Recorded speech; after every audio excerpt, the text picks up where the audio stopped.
Hello, hi. I'm so happy to be here, and I do apologize for the shirt. But as you know, professors' salaries are going down, and I have to rush straight from here to my part-time job at EasyJet. So,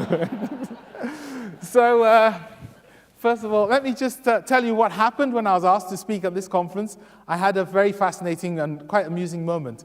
My business manager said, "Oh, you've been invited to speak at the AoC conference." Sorry, this is a bit further back than it should be, but so I might walk backwards and forwards, but please don't be distracted by that. She said, "You've been invited to speak at the AoC conference." I said, "Oh, that sounds exciting." So guess what? I Googled it, as one does, okay?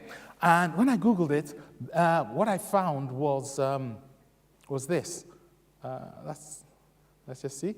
Okay, I don't know whether you can see this purple thing in the distance. Let's get a bit closer to it. Okay, and Association Academy of Chocolate. So of course I said yes! I'm delighted to be here, and I know that you had a fascinating evening last night, and we've got a good close to the conference. You heard the introduction about me. You've probably come across me from CUBE, my virtual business school environment, which is why I'm in here, or maybe from my TED Talks and things like that. But what I wanted to do was I wanted us to have an interactive session, if that's okay with you. So I'll try again. I wanted us to have an interactive session, if that's okay with you. Okay, great. Okay, so we're going to have an interactive session, and what I want to do is I'll give you I'll spoil the plot. There are 4 things I want you to walk away with in terms of this. Sorry, I have to keep walking backwards, so I'll get faster and faster as I go. In terms of this challenge of how we're going to make absolutely certain that we can lead all the change we want. There we go. Okay. Yeah? So the first one is I want you to focus on curiosity. And when you leave here, if the word curiosity isn't stamped on your forehead, I've made a mistake. I've done something wrong. The second one I want you to focus on is connection. Connection is how we lead in a fast-changing world. The third one is about change. Change doesn't work the same way as it used to. And I want to highlight that for you. And the final one is this whole area of courage, which sounds like a funny thing to say. So those are the spoilers. That's what I'm going to try and focus you on. I'm going to sneak them into the presentation, okay? But since it's an interactive session, I want you to imagine the next 20-odd minutes is fantastic. You learn how to move your organizations, how to make further education a continuous life learning process, how to execute, how to get academics to change. I don't know what it is. What is it which, if you learned in the next 20 or so minutes, would make it the best 20 minutes of the whole conference? Push some pressure on me. What would make it the best 20 minutes of your whole life in terms of learning? Okay, unlikely but possible. You know there's some strange people out there. So that's question 1. Please, in 2s or 3s next to each other, quick conversation about what would make it the best possible thing, and also a quick conversation about what I shouldn't do. What would make it the worst? What are your greatest fears? So I need your biggest hopes, your biggest fears. You've got 30 seconds max. I'm going to collect the top 4 or 5, and we'll build a joint presentation together. Yeah? Okay, over to you. Your time has started. Your seconds are ticking. Go.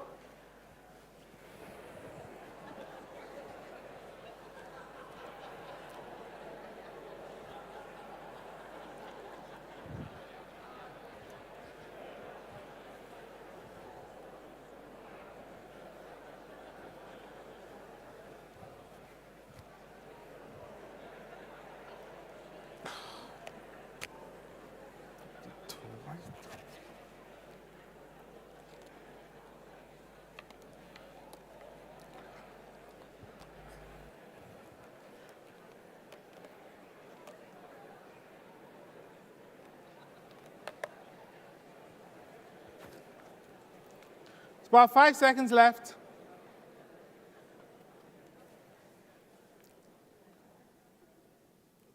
Okay, let's, oops, something's gone funny with my system. That's okay, great. So, where do we start? Do we start with the hopes or do we start with the fears?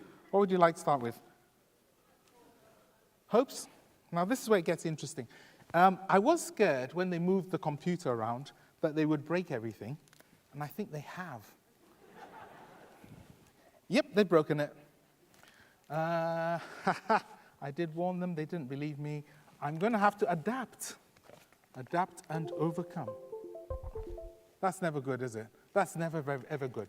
Okay, yep, they did break it. Let me try again. If it works, great. If not. So you start shouting whilst I try and fix this. Not a good idea. It's not going to work. I'm sorry it's broken. Okay, let's not panic. these things happen. Yeah, I knew it would happen, and it did. Okay, so shout, I'll learn, I'll talk, I'll write. I can't write, so I'll have to describe things. Sorry about that, guys. But just go for it. So what is it you really want me to cover? Just tell me, and I'll go with it. Any hopes? Any hopes? How to influence government to fund FE properly. Yeah, and another one? Just give me quickly. I missed that? How to reach young people. Okay, any fears? Anything you don't want me to spend time on? Brexit, okay, and one more? Sorry, you don't want to patronize me to patronize you, insult you, or be late?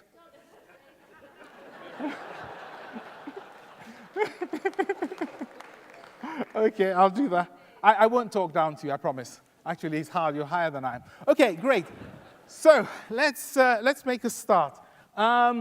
This is where you discover how versatile you are as a presenter, isn't it? You suddenly discover whether or not you can actually present without your preparation. So let's go with it. Where I'd like to start then is I want to build a big picture about what's going on. I want to focus on the how of making things happen.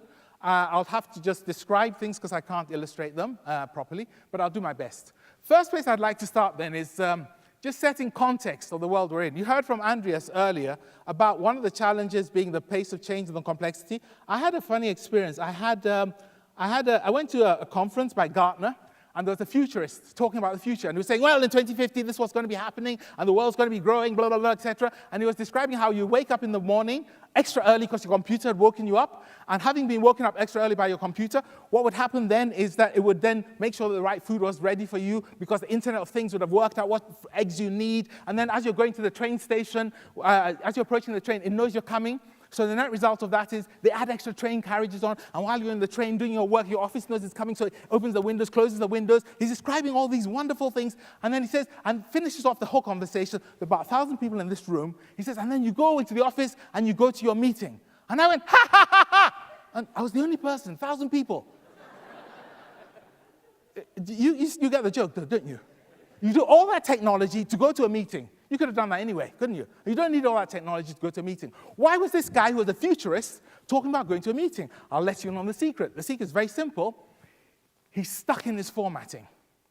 Everyone here, I assume, is older than Google. 1998 was when Google started. Do you understand what that means? It means that you have a previous formatting which is not designed for the world we're in. In other words, I'm not supposed to talk down to you, am I? In other words, you're doomed. So that's not talking down. That's just misery, okay? So, why is that? I'll try and explain. You see, we were formatted a certain way. I'll try and describe some of these elements and why it makes it so difficult for us to be curious, to be able to actually connect to each other and stuff. When we were at school, you were the good guys. You were the smart kids. You were the ones who have made it to the top. Am I right? Therefore, you were good at doing things like learning, putting in your head. Learn and put in your head. That's what we're supposed to do. So we learned how to rely on ourselves, and we learned how to learn, and we learned all the patterns we were supposed to. And remember, every pattern you learn sets the next pattern. That's part of your formatting. And one of the patterns we learned was, you must make sure that you know what you're talking about. Facts are important. Facts are things which go in your heads. You remember that stuff? There were other kids at school. They did something slightly different from us. They did this thing called collaborative learning. Do you remember? And the teachers didn't approve of it, and they called it cheating. Do you remember? So therefore, in your value set, you believe that collaborating with people somehow is not really right. So you'll say the words, but it doesn't necessarily mean that's what's coming from your heart. Do you understand how we're formatted? And then we're formatted worse than that, because I'll find you another slide. I'm making this up as I go along. You've probably worked that out. I'll find you another slide. Let's find this one here. Oh, come on. Don't do this to me. I'm a nice person. High network delay, voice chat suspended. So the internet has gone on strike on me as well. Oh, there you go. Okay, so let's look at this one for a second. So this one is a funny diagram because it starts basically, where does it start? It starts where it says, I have a high workload. Let's find the mouse. There you go. There's my mouse. Okay, and the net result is it says, I have a high workload. Okay, there. And the net result of that is, I don't have enough time to plan or to do or to be creative. You got that? So the net result of that is I don't realize how much work I'm committed to, and I've already done half. Net result of that is, therefore, that I say yes more than is realistic, which, of course, then pushes my workload even higher. You got that? Now, if you were curious people, you'd ask me, how are you doing that? Wouldn't you? But you didn't ask me. Why is that? Because part of our formatting is to demonstrate that we know what's going on. Do you understand how dangerous this is? In a fast-changing world, you're going to tell people you know what's going on. No, it's not going to work. On this particular diagram, the high workload means we have no time to plan, to be creative, or curious. Net result is sometimes we come close to things other people think are important. Net result of that is other people are keen to reach their goals. So guess what? They interrupt us. So I spend a lot of my time starting half-done jobs, pushing my workload higher, giving me less time to plan or to do things. Therefore, people know they can interrupt me and get away with it. And it goes round and round. Have you seen this happening to your colleagues at work? Not you, though. How could I know your lives before I met you? I know your lives before I met you because we're all in the same mess together. Something very simple has happened over the past 20, 30 years, and I'll describe it and then you'll understand. If I take as the starting point now, okay, and then I think about the past, so let's say now is, let's pretend where I'm standing here is, 2018, and let's go back in time to, I don't know, 2018, 2008, 1998. Can everyone remember that far back? Okay, so 1998, the world is changing. Can you remember that far back? Okay, the world is changing. Can you use your fingers to tell me how the world is changing as I move through time? Is it going up or down, or how is the world changing? Is it going? It's going up, higher, higher, slowing down. The world slows down sometimes. Down, so the world went faster, faster, and slowed down. Is that right? No, the world just accelerates. Am I right? It just keeps accelerating. Why? Because there are more people on the planet, they're all connected, we're using technology, we're all after change, it just accelerates. Not interesting. What is interesting is how fast are we learning and changing over the same period? It's a bit flat, isn't it? Do you understand? Once upon a time, we could learn fast and the world was changing. We had these things called textbooks, do you remember? You with me? When you were running your organizations, you had these things called budgets, which made some sense. Do you remember? You could plan them, they'd work for about 6 to 9 months. Do you remember? We moved to today. Pace is faster, the information's changing, the knowledge base is changing, and two other things have happened. As that world accelerates, it hits us as human beings, bang, in the middle of our heads. Why? Because we're human beings. Human beings are not designed for change. If you don't remember, if you don't believe me, think about it. 4.5 million years ago, if you went around the AoC conference, you didn't find people with sophisticated job descriptions like, I don't know, head of college. No, they only had 2 job descriptions, which were what? Hunters and gatherers. Am I right? If you say goodbye to your other half in the morning, goodbye, darling, where are you going? I'm going hunting and gathering. What do? Do they just wave you off and say, bring some milk when you're coming back? Or do they give you a massive hug? Massive hug, why? You might not come back. Why? Because all the other animals also do hunting and gathering. And the other animals are better animals than you. Usain Bolt used to be the fastest man on the planet, could run at 26 miles an hour. After doing all his exercise and years of training for his Olympics, 26 miles an hour, the average rabbit, 32 miles an hour. No press-ups. Do you understand? You were going to get eaten. So how come we're the top predator on the planet? How did we get here? Very simply, what happened was we got saved by something. What? When you read the textbooks, they'll tell you things like people use their big intellect and their ability to communicate and working together in tribes. They'll tell you all this stuff. It's not true. Think about it. We're out hunting and gathering. Out of the bushes burst a saber-toothed tiger, bounding towards you, looking hungry. Okay? Concepts like opposable thumbs are not going to save you, because when you go stop, they don't stop. You with me? They bound towards you. If you switch on your brain and start to use thinking processes, I'm going to think about it. Well, let's discuss it. Let's have a strategic meeting. You're going to get eaten. So how come we survived? We survived because a little thing in the back of your neck here kicked in. What does it do? It says, oh my goodness, I'm a human being. I'm a rubbish animal. Therefore, any change I see is a threat to my security. Net result of that is I have to survive. It does 3 fast things. First most important thing is it switches off your logical brain. The front bit has to go. It literally cuts the blood flow. Why? Because thinking will always be too slow. Then, on top of that, it fills you full of fear. Why emotion? Because when you're emotional, you're in the moment. I never met anyone who said, I'm going to meet my saber-tooth tiger, but I've got a conference call at 3. You don't do that. Then you got your adrenaline and you went into your fighting or fleeing. Why is this important? Because we still have that software in our necks today. Do you understand why fake news works? Do you understand why it's a post-truth world? It's not because you guys have stopped doing research. It's because the people receiving the information are in an emotional state. And logic cannot penetrate an emotional state. If you don't believe me, think about it. The next time you have a discussion with your other half and they say, you don't really love me, say, yes, I do. I can prove it logically. I remembered your birthday. I brought you tea in bed. See how that goes. But don't email me to let me know. So what's happened is as we've gone from 1998, where we could learn fast and the world was changing, the learning pace has stayed roughly the same, whilst at the same time the change has whooshed past it to 2018, where the pace of change outstrips our ability to learn. Plus, it makes us scared because so many new things are coming at us that it turns off our brains, that we immediately go to the headline, which is the most shocking, that it's hard to actually absorb information. Do you see where we are? And so that is the world you are trying to lead change in. It's not an easy world, but you're trying to lead change from a position, which I was trying to explain, where you've been formatted to assume that there are correct answers, for example. Some of you will be evaluating what I'm saying, and this will be what's going through your head. Well, if he's saying what I think already, then he must be right. We both agree. Eddie just said something about saber-tooth tiger. I'm not so sure about that. Well, if he's right, I must be wrong, and I'm not wrong, therefore he must be wrong. Can you hear those voices in your head? That's how we're trained. We're formatted to evaluate stuff like that. Now, of course, that sounds great in a world where you can learn fast, the world is changing, but it makes certain mistakes. In the new world, it's possible that not only are you wrong, but I'm wrong as well. But that doesn't enter our sphere. I'm going to stop at that point. So if I've done a good job so far, I started to make you curious about what's actually going on. Am I right? Okay. So the way I was moving the mouse earlier was I have something called a Mayo on my arm. Sorry, the internet is also letting me down. So we'll just have to go with it. I have something on my arm called a Mayo. It reads the signals in your arm, and it translates those into my mouse. That was how I was doing it. This is old technology. It's about 4 or 5 years old. Interesting, isn't it? You've heard about artificial intelligence, for example, I'm sure. Now, I work with corporate clients. You guys work with students. Our education is different. You give them degrees, they have to behave, they have to listen to you.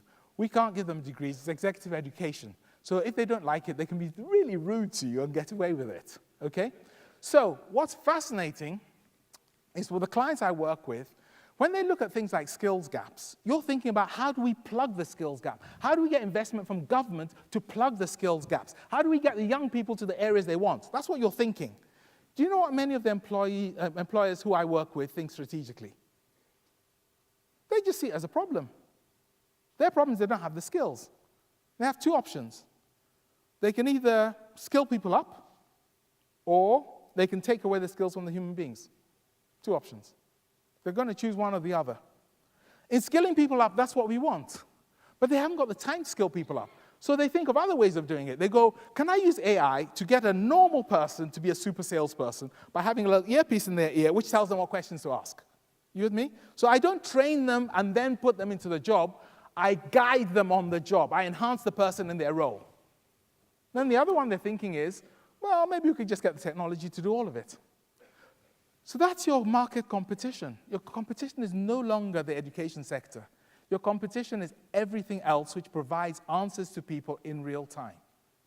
So when you ask me how do we persuade the government to invest more, I can tell you ninja techniques for getting people to agree and stuff, but there's another angle which is, if we can't get investment, how do we innovate? And the question is, what's the innovation we then want to lead? I think you've spent the conference talking about some of the innovations you want to lead, like lifelong learning, like making sure people get the learning. We've just started to support people through things like the apprentice program because I have Cube, so I can actually do that. The reason companies don't buy into the apprentice program is because they have people in teams. And if you take one of the people out of the team to train them, the level of disruption costs more than just paying the apprentice fee. Do you understand?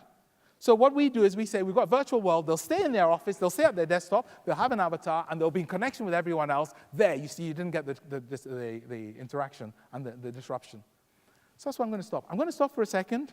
I'm going to give you a couple of seconds just to talk to each other, and then I want to move on to the next thing, which is connection. If I've done a good job, you're starting to think differently about the way the world works. Have I done a good job? Hands up. Some hands going up.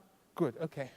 So just a second, just talk to the person you spoke to about the hopes and fears. Yeah, I like her, no, I don't, etc. Please, over to you. Just 1 second.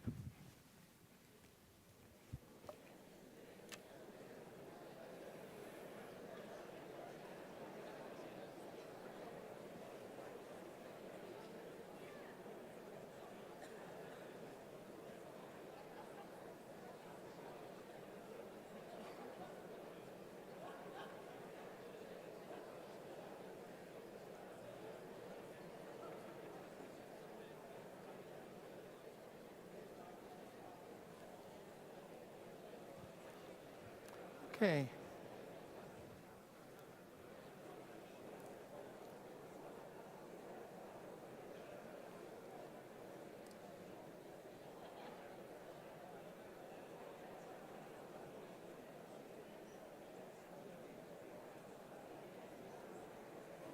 Okay, let's look at connection.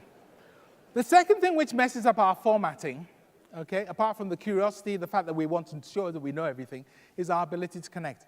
For this, I need a good-looking assistant. I think it's, it's you, sir.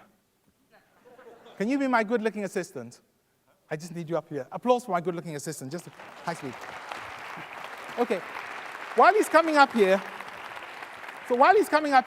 I just want you to promise me that I'm going to do something which might be a bit noisy. When I ask you to keep the noise down so I can give you the next instruction, please go quiet quickly, otherwise it'll take too long. Is that a deal? Okay, great. Connection. This is our problem for us people who are formatted. Thank you, good-looking assistants. Great. Okay, so what we're going to do is, I'm going to teach you how to count to 3. Okay? Some titters in the audience. Okay? So make sure you're in a pair. So check either side. Or make sure you're in a pair. Pair. So 3 is not a pair. So look at the other person. Say, you and me. Okay. Pair. Everyone in a pair? Is everyone in a pair? Anyone not in a pair?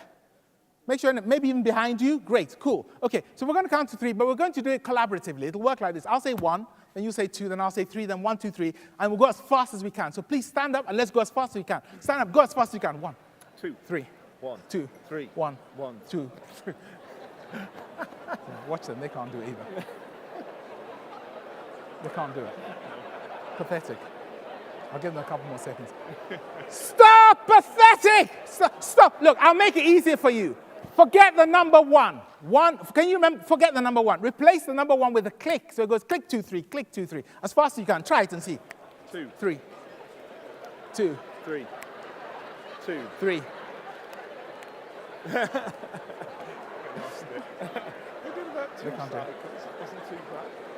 Stop! Rubbish!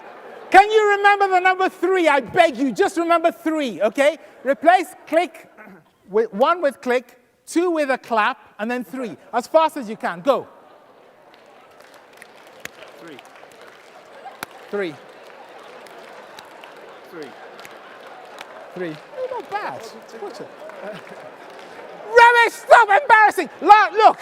Forget the numbers. Numbers are far too advanced for you guys. I thought you run colleges. Look. Click for the 1, click, then clap, then slap your thigh as fast as you can. Go, let's see what you got. So go for it.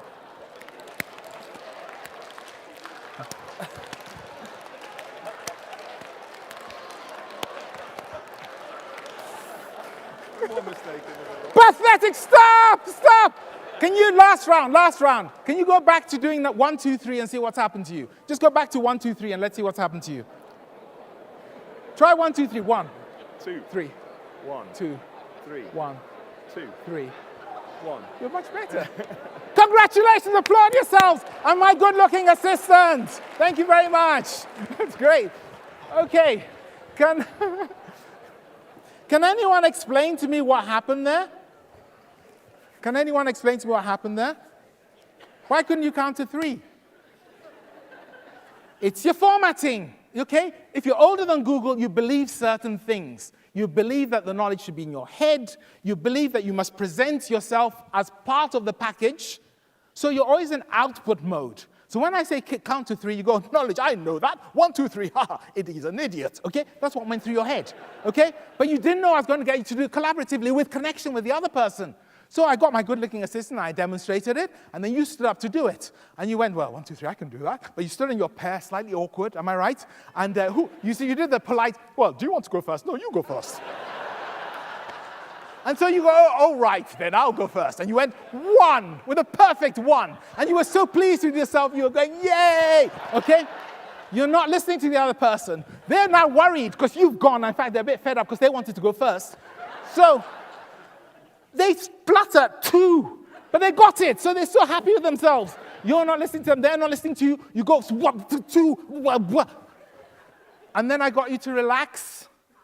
And I got you to laugh together. And as you laughed and looked into each other's eyes, you made the connection. And when you made the connection, when I went back to 1, 2, 3, you were no longer thinking about yourself, the big I am. You were no longer presenting the fact you had knowledge and you could show it off. All of a sudden, you were able to do it easily. Am I right? Okay, you understand why I wanted us to have an interactive session? Because we all go out and say we must listen to the learners. We all go out and say we must make it participant-centered. We must make it employer-centered. And then we talk at people. It's really hard for us because that's how we're formatted. The rule is this. The courage rule is this. If you're doing something and you're comfortable with it, it's probably either pointless or obsolete. That is the rule. You with me? So if you think about my experience just now, I had prepared a presentation which then blew up, so I had to invent it.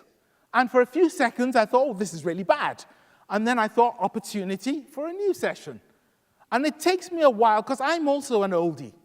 So we understand that. The courage piece is really crucial. Go where the fear is. If you don't do digital, spend your time doing digital. I'll give you an example. The problem with digital is they hoax us a lot with a lot of, I can't move because the internet won't let me.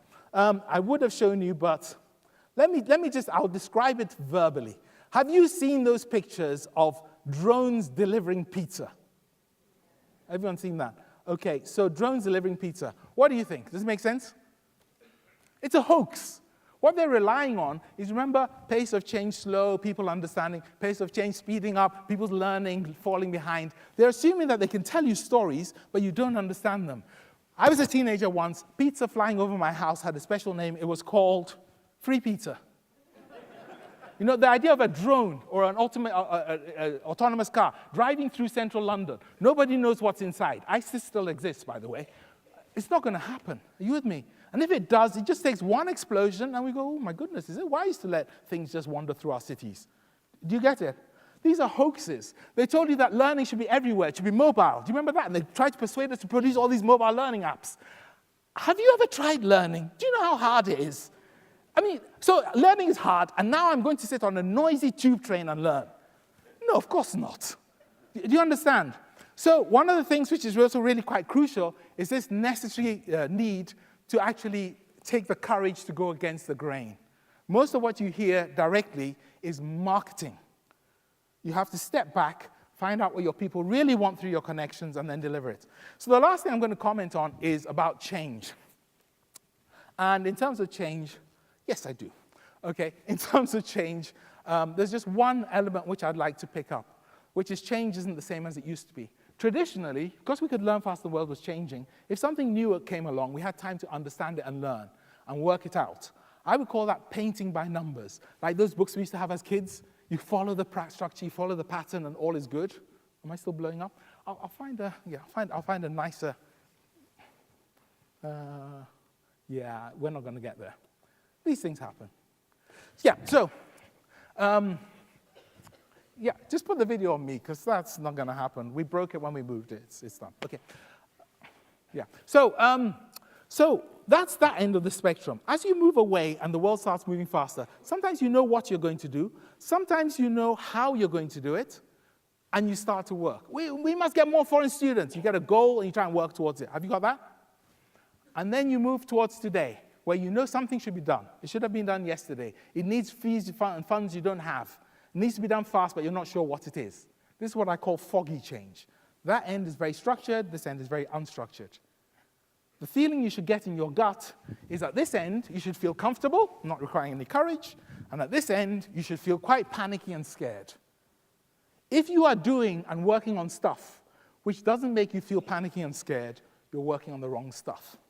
The way you walk through the fog is the way you lead people through that change. Job number one, no one will follow you through the fog if they don't trust you. So you've got to build trust. The way you build trust is very easy. You promise to do something small, you do it, you remind them you promised you were going to do it, and you've done it. And this works with everyone. 4 cycles, and they start to trust you and believe you. Do it 4 times on 4 different things very quickly. Trust is crucial. Second, 1 step at a time. Third, get them to dream the end game and then get them to talk about how they got there in the past tense.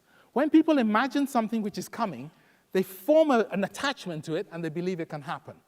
So in change and leading change, those are the elements you need. So if I've done a good job, you're going to go away from here curious, trying to find out more stuff, trying to find out how things work. If I've done a good job, you're going to think about connection, really connecting with the people around you, the students, and understanding them. If I've done a really good job, you're going to leave here and say, well, I'm not feeling scared today, I must be wasting my time. And if I've done a really good job, as you go through your change, you'll remember to take it 1 step at a time, leading people who trust and follow you. I'm going to have to call it a close there. If anyone's interested in working virtually with us on apprenticeships, please get in touch, because we want to really transform the way apprenticeships work, because people are not taking advantage because of the physical travel, and we can remove all that and drive up the learning. My also secret goal is to reduce the amount of CO2 produced in the globe. Our target for my company is, personally, we want to do 5% of the world's CO2. I think we'll get there with Cube, because it's going to change the way the whole dynamics work. So if you want to be part of that, that's also good. I finished. Is it okay? Thank you very much. Thanks. Thank you.